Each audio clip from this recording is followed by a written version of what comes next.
உறவுகளே, ஸோ என்ன வீடியோன்னு உங்க எல்லாருக்கும் கண்டிப்பா தெரிஞ்சிருக்கும். இன்னைக்கு வந்து பஞ்சமிங்க இன்னைக்கு. ஸோ வராகி அம்மனோட ரொம்ப ரொம்ப உகந்த நாள். நான் ஷார்ட்ஸ்லயும் போட்டிருக்கேன், இன்ஸ்டாலயும் போட்டிருக்கேன். ஸோ தெரிஞ்ச நிறைய பேர் ஏகப்பட்ட பேர் கேட்ட கேள்வி என்னன்னா, அக்கா எப்படிக்கா இந்த மாதிரி எப்படி நீங்க வந்து இவ்வளோ போல்டா இருக்கீங்க, வராகி அம்மனை எப்படி நீங்க கும்பிடுவீங்க அப்படின்னு ஃபர்ஸ்ட் கேட்டீங்க. ஆக்சுவலி விரதங்கிறது பார்த்தீங்கன்னா, நீங்க சாப்பிடாம 3 வேளையும் இருக்கணும் அப்படிங்கிறது விரதம் கிடையாதுங்க. எந்த சாமியுமே நீ சாப்பிடாம பட்னி இருந்து எனக்கு விரதம் இருன்னு சொல்லவும் கிடையாது. விரதங்கிறது நான்வெஜ் சாப்பிடக்கூடாது அவ்வளோதான். ஓகேங்களா?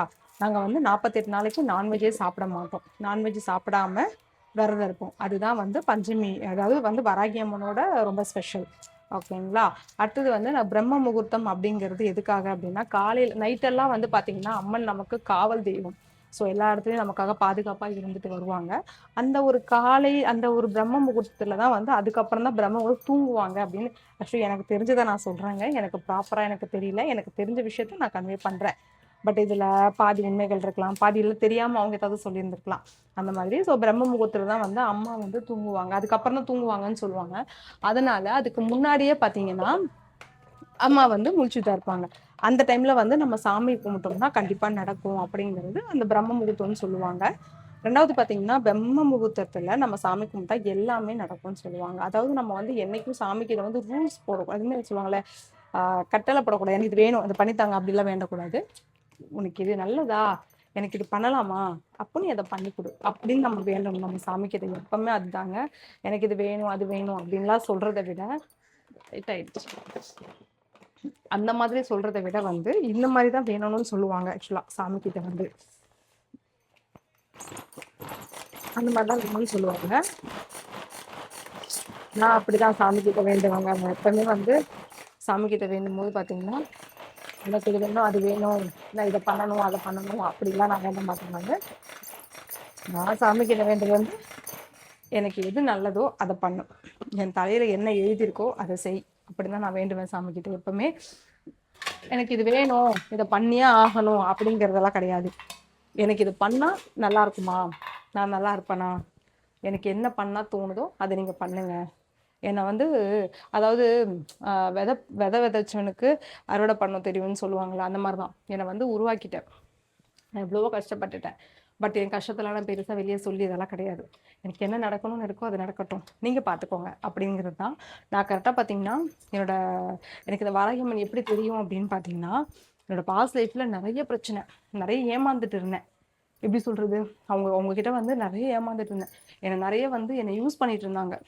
நான் சம்பளம் வாங்கி கொடுத்துருவேன், ஏடிஎம் மிஷின் மாதிரி வேலைக்கு போவேன், சம்பாதிப்பேன், காசை கொடுப்பேன், இதை பண்ணுறேன் அதை பண்ணுறேன்னு சொல்லுவாங்க. நகையெல்லாம் கொண்டு போய் அடகு வச்சு இது பண்ணுவாங்க, நிறைய விஷயம் பண்ணுவாங்க. எனக்கு எதுவுமே தெரியாது எனக்கு.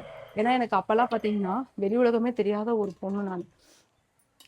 வேலைக்கு போவேன் வருவேன். அது கூட பஸ்ஸு கூட பார்த்தீங்கன்னா நான் இருந்தது ஆவடி, எனக்கு ஆஃபீஸ் பார்த்தீங்கன்னா மவுண்ட் ரோடு, எக்ஸ்பிரஸ் அவென்யூ பக்கத்தில் தான்.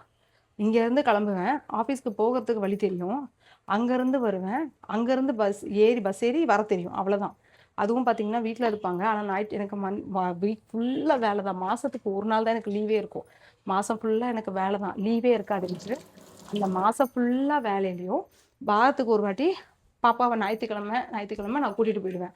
மற்ற நாள் இத்தனைக்கும் வீட்டில் தான் இருக்காங்க. குழந்தைய பார்த்துக்கணும் அப்படின்னா பார்த்துக்கலாம், பட் ஆனால் பார்த்துக்க மாட்டாங்க.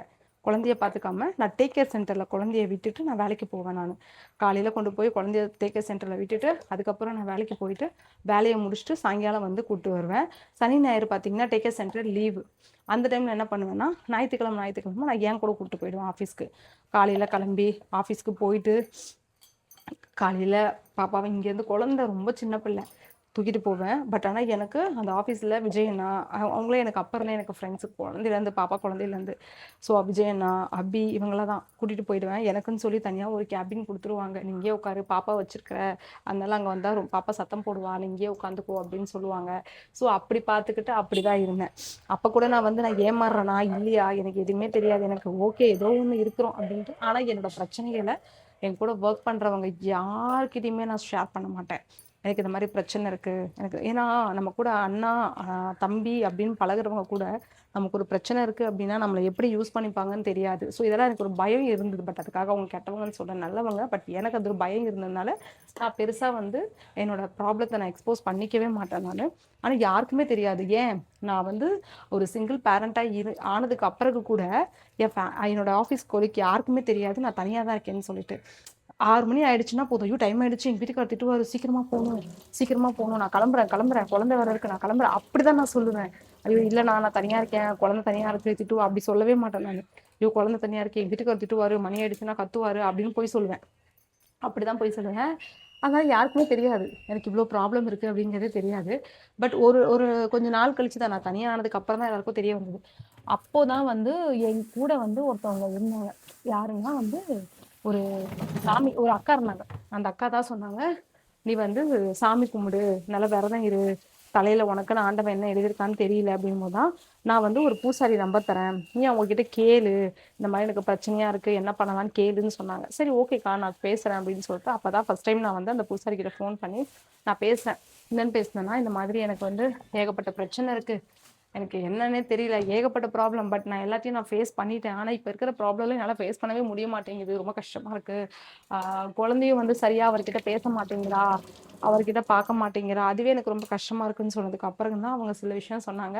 நீ இவ்வளோ நாள் பிரச்சனை வந்திருக்கும், அந்த பிரச்சனையெல்லாம் நீ ஃபேஸ் பண்ணியிருப்ப, ஆனால் இப்போ வரப்போற பிரச்சனையும் நீ ஃபேஸ் பண்ணவே முடியாது, கண்டிப்பா நீ அதுல இருந்து நீ வெளியே வந்துருவ, ஒண்ணு இதுல நீ மிஞ்சிட்டனா நீ இருந்துருவ, இல்லைன்னா நீ கண்டிப்பா வெளியே வந்துருவ அப்படின்னாரு. என்ன பிரச்சனை அப்படின்னா, அதை நான் சொல்ல முடியாது, நீ வந்து பார்த்தனா இப்ப இறந்துட்டாரு அந்த தாத்தா. நீ வந்து பார்த்தனா சாமி கும்பிடு, பராகியம்மன் அப்படின்னு ஒரு அம்மா இருக்காங்க, நீ கும்பிடு, இதை பண்ணு அப்படின்னாங்க. அப்ப ஆரம்பிச்சுதுங்க என்னோட வராகியம்மனோட இது. ரொம்ப பயந்த சுபவங்க நானு. வெளியே சத்தமா கூட பேச மாட்டேன். எங்க சொந்த பந்தம்லாம் என்னை யாராவது அசிங்கம், என்னெல்லாம் வந்து நிறைய பேர் செல்லாத காசு, நீ எல்லாம் என்ன பண்ண போற, உன்னால என்ன பண்ண முடியும்லாம் என்னை ரொம்ப கேவலப்படுத்தியிருக்காங்க. சொந்தக்காரங்களும் சரி, ஃப்ரெண்ட்ஸ் எல்லாம் பாத்தீங்கன்னா என் கூட படிச்சவங்களா ஒன்ஸ் அப்பான் டைம் நாங்க பார்த்தா கூட என்கிட்ட பேசக்கூட மாட்டாங்க. ஏன்னா வந்து என்ன ஒண்ணுமே இல்லைல்ல, காசு பணம் இல்லை, வசதி இல்லை, அதனால பேச மாட்டாங்க. பட் சில பேர்லாம் எங்கிட்ட நல்லா பேசுவாங்க, அந்த மாதிரிலாம் இருப்பாங்க. ஆனா நான் வந்து சாமிக்கிட்ட அழுது காலையில பிரம்ம முகூர்த்தம் எழுந்து சாமி கும்பிடுவாங்க, பிரம்ம முகூர்த்தத்துல எழுந்திருச்சு நெய் தீபம் போட்டு சிவப்பு கலர் திரி போட்டு சாமி கும்பிடுவேன், கண்ணீர் விட்டு அழுவாங்க. ஆனா வந்து நீங்க வேண்டது உண்மையான விஷயமா இருந்தா மட்டும்தான் அது நடக்கும். நம்ம சும்மா வந்து எனக்கு ஒரு பணக்கார மாப்பிள்ளை வேணுங்க, எனக்கு ஒரு பணக்கார வாழ்க்கை வேணுங்க, எனக்கு கார் பங்களா வேணுங்க, எனக்கு இங்கெல்லாம் போகணுங்க, நான் ஆடம்பரமான வாழ்க்கை வேணுங்கால, அதெல்லாம் நடக்காதுங்க. நம்ம மனசார எனக்கு என்ன நடக்குதுன்னே தெரியல, நான் வந்து நான் சாமி கும்பிடுறேன், இது வரைக்கும் நான் சாமி கும்பிட்டதில்லை, ரொம்ப வந்து உக்கிரமா நான் சாமி கும்பிட்டதில்லை, எனக்கு யாரும் சொல்லலை, தெரியாது, என் வேலையே எனக்கு கரெக்டா இருந்தது. இப்பதான் நான் கும்பிட ஆரம்பிச்சிருக்கேன். உன்னை கும்பிடுறேன், எனக்கு எது நல்லதோ அதை பண்ணு ஆத்தா அப்படின்னு தான் வேணேன். எனக்கு வந்து என் கூட இருக்கிறவங்க நல்லவங்களா கெட்டவங்களா எனக்கு தெரியல, ஆனா வந்து என்னை அடிக்கிறாங்க, உதைக்கிறாங்க, கஷ்டப்படுத்துறாங்க.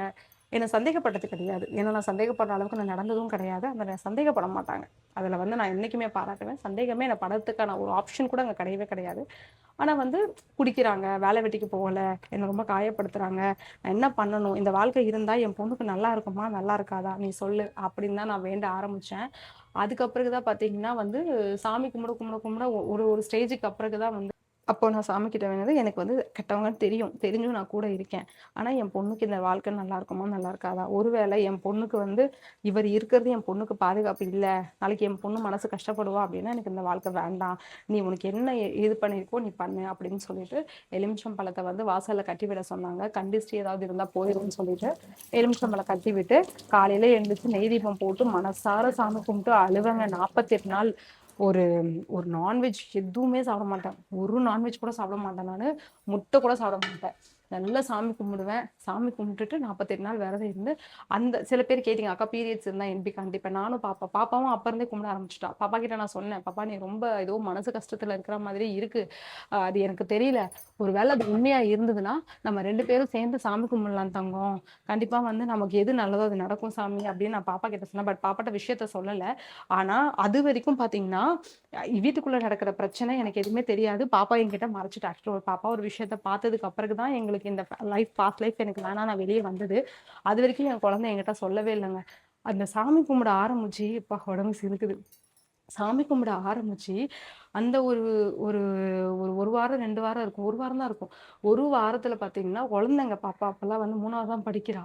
அந்த சாமி கும்பிட ஆரம்பிக்கும்போது தான் வந்து அந்த 1 வாரம் கழிச்சு, பாப்பா வந்து என்கிட்ட வந்து உண்மைய சொல்ல வரா. அம்மா நான் உங்ககிட்ட ஒண்ணு சொல்லணுன்ட்டு. என்ன சொல்லு தங்கம்ன்னு போது இந்த விஷயத்த சொல்ல வரா. இந்த மாரி நான் பார்த்தேன். எனக்கு பிடிக்கல. இங்க இருக்கிறது சேஃபா இல்ல அப்படின்னு சொன்னா. சரி ஓகே சாமி, உனக்கு அது பிடிக்கலன்னு சொன்னதுக்கப்புறம் நம்ம வெளிய வந்துரலாம் அப்படின்னு சொல்லிட்டு, அப்பயும் நம்ம பேசலாம் அப்படின்னு சொல்லும்போது, நாங்க சண்டை போடக்கூடாது, கத்தக்கூடாது, அசிங்கமா பேசக்கூடாது, போலீஸ் ஸ்டேஷன் ஏன்னா போலீஸ் ஸ்டேஷன் பக்கம் போக்கூடாது, எதுவுமே போக்கூடாது. கடவுள் என்ன எழுதி வச்சிருக்கோ நீ பண்ணு அப்படின்னு தான் திருப்பி நாங்க சாமி கும்பிட்டோம். அப்ப நாங்க சொன்னது என்ன சொன்னோம்னா, பாப்பா இந்த மாரி ஒரு விஷயம் நீ பண்ணிட்ட உண்மைதானேன்னதுக்கு, ஆமா உண்மைதான்னு ஒத்துக்கிட்டாங்க. ஒத்துக்கிட்டதுக்கு அப்புறம் சரி இதுக்கப்புறம் எப்படி நான் உன் மூஞ்சில முழிக்கிறது? எனக்கு கொஞ்சம் டைம் வேணும். எனக்கு ரொம்ப டிப்ரஷனா இருக்கேன். கொஞ்சம் எனக்கு மனரீதியா கொஞ்சம் எனக்கு ஃப்ரீயா விடு அப்படின்னு நான் சொன்ன உடனே சரி ஓகே அப்படின்னோடனே சரி நான் கொஞ்ச நாள் வந்து நீ ஊர்ல போய் இரு அப்படின்னு சொல்லி நான் ஊருக்கு அனுப்பிச்சு விட்டாங்க. ஊருக்கு அமுச்சு விட்டதுக்கு அப்புறக்கு தான் போனவங்க அவ்வளவுதான் ஊர்லயே செட்டில் ஆயிட்டாங்க. அப்பயும் நான் சாமி கும்பிடும்போது என்னன்னு வேணும்னா போயிட்டாங்க ஊர்ல இருக்காங்க. இவங்க வந்து நல்லவங்களா இருந்தா எனக்கு திருப்பி வரணும். என்னால வந்து டக்குன்னு மறக்க முடியல. ஏன்னா ஒரு லைஃப்ப விட்டு நம்ம வெளிய போறது ரொம்ப கஷ்டமான விஷயம். அதுவும் அந்த லைஃப்ப விட்டுட்டு நம்ம போறோம் அப்படிங்கும்போது, அத மறக்கிறது இருக்கு பாருங்க. அது ஒரு பெரிய, பெரிய, பெரிய பெயின்ங்க. டக்குனுலாம் ஒரு லைஃப்ப விட்டு வெளிய போ முடியாது. ஏன்னா எனக்கு ரொம்ப பிடிக்கும். அம்மா இல்லாத ஒரு பையன் அப்படின்னும்போது, ஒரு சில பேரோட கதையெல்லாம் கேட்கும்போது நம்ம நம்பிருவோங்க. "ஐய்யய்யோ! அப்படியா?" அப்படின்ட்டு. கிடையாது. பழகி பார்த்தா தான் தெரியும். அது என்னன்றது. அது மாரி தான் நானும் அம்மா இல்லாத பையன். நம்ம தான் அம்மாவா இருந்து பார்த்துக்கணும் அப்படின்னு சொல்லிட்டு ரொம்ப ஸ்ட்ரகிள் எடுத்து நான் பார்த்தேன். கடைசியில தான் வந்து எனக்கு போனதுக்கு பிறகு பல விஷயங்கள் தெரிஞ்சு, பல விஷயங்கள் பண்ணதெல்லாம் பார்த்ததுக்கு பிறகு, ஒரு குழந்தை இப்ப பாப்பாவுக்கு பார்த்தீங்கன்னா, கரெக்ட்டா 15 வயசு ஆகுது. 2010ல பொறந்தா. டிசம்பர் 2010ல பிறந்தது பாப்பா. இப்ப வரைக்கும் பார்த்தீங்கன்னா, ரூ. 1 செலவு பண்ணது கிடையாது என் புள்ளைக்காக. அது எவ்வளோ பெரிய ஒரு அம்மாவா இருந்து ஒரு மன வருத்தம் எவ்வளோ இருக்கும்னு யோசிச்சு பாருங்க. ரூ. 1 கூட செலவு பண்ண மாட்டாரு. சரி அது கூட பரவால்ல. குழந்தைக்கு வந்து நார்மலா வந்து என்ன சொல்றது? ஒரு ஏஜ் அட்டெண்ட் பண்ணிட்டாங்க அப்படிங்கிற ஒரு விஷயத்த கேள்விப்பட்டா நம்ம என்ன பண்ணுவோம்? ஐயோ! குழந்தை வயசுக்கு வந்துருச்சு. புள்ளைக்கு என்ன பண்ணணுமோ நம்ம அத பண்ணணும் அப்படின்னு சொல்லி எல்லா அப்பா, அம்மாவும் யோசிப்போம். இருக்கோ இல்லையோ என்ன இருக்கோ அத வச்சு நம்ம செய்யணும்னு நினைப்போம். அது கூட பார்த்தீங்கன்னா யோசிக்கவே இல்லங்க. என் புள்ளைக்கு இதுவரைக்கும் பார்த்தீங்கன்னா, ஒரு ஒரு ஒரு கர்ச்சீப்பு துணி கூட வாங்கி குடுத்தது கிடையாது. அப்டின்னும்போது எனக்கு ரொம்ப மனசு கஷ்டமா இருந்தது எனக்கு. இப்டிலாம் கூட இருக்காங்க அப்டின்னு நெனைக்கும்போது எனக்கு அவ்ளோ எனக்கு மன வருத்தமா இருந்தது. அப்டிலாம் நம்ம புள்ள பண்ணுச்சு. நம்ம வயித்துல பொறந்தது ஒண்ணு தான். அப்டி எப்டி பாசம் இல்லாம இருக்கும் அப்டின்னு சொல்லிட்டு. அப்ப பாப்பா சீரியல்லாம் பண்ண ஆரம்பிச்சாங்க. அவங்க போனதுக்கு பிறகு ஆரம்பிச்சாங்க. ஆரம்பிச்சதுக்கு அப்புறம் பாப்பா பார்த்தீங்கன்னா, டிவிலலாம் வரும்போது அவங்க சொந்தக்காரங்கலாம் பார்த்துட்டு, "இங்க பாரு உன் பொண்ணு வருது" அப்டிலாம் சொல்லும்போது, என் பொண்ணா? அப்பலாம் என் பொண்ணுலாம் கிடையாது. என் பொண்ணு என்னைக்கோ செத்து போச்சு அப்படின்னு சொல்லுவாங்க. அதையும் உங்க சொந்தக்காரங்க என்கிட்ட சொல்லுவாங்க. அவ்ளோ மன வருத்தமா இருந்தது. அதெல்லாம் சாமி கிட்ட வந்து வேண்டி எனக்கு உண்மையாவே நான் சாமி கும்பிட தான் என்னோட பாஸ்ட் லைஃப் என்னை விட்டுட்டு போனதுக்கு இம்பார்ட்டன்ட் ரீசனே வந்து வராகி அம்மன் தான். ஏன்னா, இந்த லைஃப் உனக்கு சரி கிடையாது. இந்த லைஃப் நீ சூஸ் பண்ணாத. இது வந்து நல்ல லைஃப் கிடையாது. வேண்டாம் அப்படின்னு சொன்னதே வராகி அம்மன் தான். ஏன்னா வந்து சொன்னாங்கன்னா நேரா வந்து சொல்ல மாட்டாங்க. நம்ம சாமி கும்பிட அந்த பிரச்சனைய பார்த்து ஆட்டோமேட்டிக்கா நமக்கு அதுலருந்து ரிலீஃப் ஆகணும் அப்படிங்கிறதுக்காக நமக்கு வெளிய கொண்டு வருவாங்க. அந்த அளவுக்கு நான் கீழ வீடியோ எல்லாமே போட்டிருக்கேன் பாருங்க. எப்படி சாமி கும்பிடணும் அப்படிங்கிறத போட்டிருக்கேன் பாருங்க. அதனால தான் நான் சொல்றேன். உங்களுக்குள்ள குடும்பத்துல பிரச்சனை இருக்கு. நீங்க உண்மையா மனசார வேண்டுங்க. உங்களுக்குள்ள ஏதாவது ப்ராப்ளம் இருக்கு அப்படின்னு இருந்தா கூட நீங்க அம்மன வேண்டுங்க. கண்டிப்பா ஒண்ணு எனக்கு இதுதான் வேணும். சரி பண்ண முடியாத பிரச்சனையா, கண்டிப்பா அம்மா வந்து அத தள்ளி விட்டுருவாங்க. ஏன்னா, வாராகி அம்மன கும்பிட ஆரம்பிச்சதுக்கு பிறகு என்கிட்ட பக்கத்துல நீங்க ஒரு பொண்ணுகிட்ட பேசுறீங்க, ஒரு பையன்கிட்ட பேசுறீங்கன்னா, அது தப்பான ஒரு ஆளு அப்டின்னா 100% உங்கள அதுலருந்து விலக்கி விட்டுருவாங்க. நான் இத அடிச்சு உணர்வுபூர்வமா நான் சொல்லுவேன் இந்த விஷயத்த. உங்களுக்கு தெரியாது. இவங்க நல்லவங்களா, கெட்டவங்களாலாம் உங்களுக்கு தெரியாது. நீங்க வந்து ஜென்ரலா பேசுவீங்க. ஓகே. உங்க கூட பேசலாம். பரவால்ல. அவங்கலாம் வந்து பேசுறாங்க, பேசலாம் அப்படின்னு நீங்க பேசுவீங்க. ஆனா என்ன ஆகும்னா, அவங்க கெட்டவங்களா இருந்தாங்கன்னா, ஏதாவது ஒரு ரூபத்துல உங்க கண்ல அது படும். ஏதாவது ஒரு ரூபத்துல கண்ல படும். ஆட்டோமேட்டிக்கா அவங்க ஃப்ரெண்ட்ஷிப்ப நீங்க கட் பண்ணிட்டு வெளிய வந்துருவீங்க. இந்த மாரி எனக்கு நெறைய நடந்திருக்குங்க. அவங்க கெட்டவங்கன்னு தெரிஞ்சதுன்னா, உங்க உங்க பக்கத்துல கூட வர முடியாது. நீங்க வராகி அம்மன மனசார கும்பிட்டீங்கன்னா, அதே மாரி இப்பவும் சொல்றேன். நீங்க ஏதாவது ஒரு விஷயம் வேணும்னு நெனைக்கிறீங்களா? அவங்க உண்மையா நல்லவங்களா இருக்காங்களா? நீங்க ஒருத்தவங்க விரும்புறீங்களா? நீங்க ஒரு விஷயம் பண்றீங்களா? அவங்க நல்லவங்களா இருக்காங்களா? நீங்க வராகி அம்மன மனசார கும்பிடுங்க. இவங்க நல்லவங்களா இருந்தா நான் உண்மையாவே சந்தோஷம் கல்யாணம் பண்ணும்போது நான் அப்படிதான் வேண்டுனேன். அதாவது பாப்பா ஆசைப்படுறா. இந்த கல்யாணத்துக்கு. ஆனா, இவர கல்யாணம் பண்ணா என் வாழ்க்கை நல்லா இருக்குமா? எனக்கு தெரியாது. எனக்கு இதுதான் தலையெழுத்து இருந்தால் எனக்கு முடிச்சு வைங்க, இல்லைன்னா எனக்கு வேண்டாம், இந்த வாழ்க்கை எனக்கு வேணும்னு நான் எக்ஸ்பெக்ட் பண்ணவே கிடையாது. எனக்கு கல்யாண வாழ்க்கையே வேண்டாம். ஆனா நாளைக்கு என் பொண்ணுக்கு இந்த கல்யாண வாழ்க்கையினால ஒரு பாதுகாப்பு இருக்கு, ஒரு உறவு கிடைக்குது, அன்பா இருக்கும் அப்படின்னு இருந்தா எனக்கு பண்ணி வைங்க. நான் அப்படிதான் வேணும் நான் வராகியம்மன் கிட்ட. அதே மாதிரி எனக்கு பண்ணி வச்சுட்டாங்க. அம்மா மூலியமா தான் கல்யாணம் ஆச்சு. எனக்கு அவ்வளோ எனக்கு பிடிக்கும் எனக்கு வராகியம்மனையும். முருகன் முருகன் வந்து எனக்கு நார்மலாவே முருகன் பிடிக்காதவங்க யாரும் கிடையாது. வராகியம்மன் அப்படிங்கிறது யாருக்கும் வெளியே தெரியாது. உணவுபூர்வமா நீங்க கும்பிட்டு பாருங்க, கண்டிப்பா 100-200% நடக்கும். நான் இதை உணர்வுபூர்வமா நான் நம்புறேன். ஏன்னா எனக்கு என்னோட லைஃப்ல இருந்து எல்லாமே நம்ம கையை விட்டு போனாலுமே நமக்கு இந்த அளவுக்கு தைரியத்தை கொடுத்து, எனக்கு பஸ் கூட அதிகமா ஏற தெரியாது. ஆனா நான் ரொம்ப போல்டா தைரியமா எந்த ஊருக்கு வேணாலும் இப்ப நான் போறேன். நான் என் பிள்ளைய கூப்பிட்டு ஷூட்டிங்க்கு நைட்டு டே பார்க்காம கிளம்பி போறேன் அப்படின்னா எல்லாமே நமக்கு தைரியத்தை கொடுக்கறது வராகியம்மன் மட்டும்தான். அதனாலதான் இவ்வளவு கான்பிடென்ட்டா நான் சொல்றேன், நம்பிக்கையா சொல்றேன். நீங்க வராகியம்மனை கும்பிடுங்க, கண்டிப்பா நடக்கும். அதே மாதிரி நிறைய பேர் எனக்கு கமெண்ட்ல சொன்னது, அக்கா எனக்கு குழந்தை இல்ல, எனக்கு குழந்தை பிறக்கணும், அதனால சாமி கும்பிடுங்க அப்படின்னு. சில பேர் வந்து நீங்க சாமி கிட்ட வச்ச வளையல் எனக்கு கொடுங்கக்கா நான் அப்படின்லாம் சொன்னீங்க. கண்டிப்பா நம்ம உங்களை மீட் பண்ண வேண்டிய சூழ்நிலைகள் வந்ததுன்னா நான் சாமி கிட்ட வச்சு கும்பிடுற வளையல் கண்டிப்பா நான் கொடுக்குறேன்டா. நான் மேபி நான் எங்கேயாவது ஊருக்கு நான் போறேன் அப்படின்னா நான் கண்டிப்பா ஸ்டோரி போடுவேன். எங்கேயாவது வெளியே போறேன்னா அப்போ ஒரு வேளை நீங்க யாராவது அங்க இருந்தீங்கன்னா சொல்லுங்க, நான் கண்டிப்பா வரும்போது எடுத்துட்டு வருவேன் நான். அடுத்தது வந்து படிக்கிற குழந்தைங்களுக்கும் எல்லாருக்கும் சேர்த்து தான் நான் வேண்டுறேன். நம்ம ஃபாலோவர் சப்ஸ்கிரைபர் எல்லாத்துக்காகவும் தான் நான் சேர்த்து வேண்டிட்டு இருக்கேன், சரிங்களா? அதனால கண்டிப்பா எல்லாருமே நல்லா இருக்கணும் அப்படிங்கிறது தான் என்னோட ஆசை. அதனால மனசார வேண்டுங்க, கண்டிப்பா நல்லதே நடக்கும். நீங்க ஒரு தொழில் தொடங்குறீங்களா, வராகியம்மனை கும்பிட்டுட்டு எனக்கு இது நடக்கணும், அதுக்கு எல்லா சாமியும் கும்பிடாதீங்கலாம் சொல்ல மாட்டாங்க, எல்லா தெய்வமும் ஒண்ணுதாங்க. பட் ஒவ்வொருத்தவங்களுக்கும் ஒவ்வொரு சாமி பிடிக்கும்னு சொல்லுவாங்க. அந்த மாதிரி தான் நான் சொல்ல வந்தேன். ஸோ கண்டிப்பா கும்பிடுங்க, நல்லதே நடக்கும். இதுதான் என்னுடைய ஒரு இதுதான் வராகியம்மனோட சிம்பிளான இது. இதுல ஏதாவது டவுட் இருந்துச்சு அப்படின்னா கமெண்ட் பண்ணுங்க, கண்டிப்பா நான் உங்களுக்கு விளக்கம் கொடுக்குறேன், சரிங்களா? தேங்க்யூ.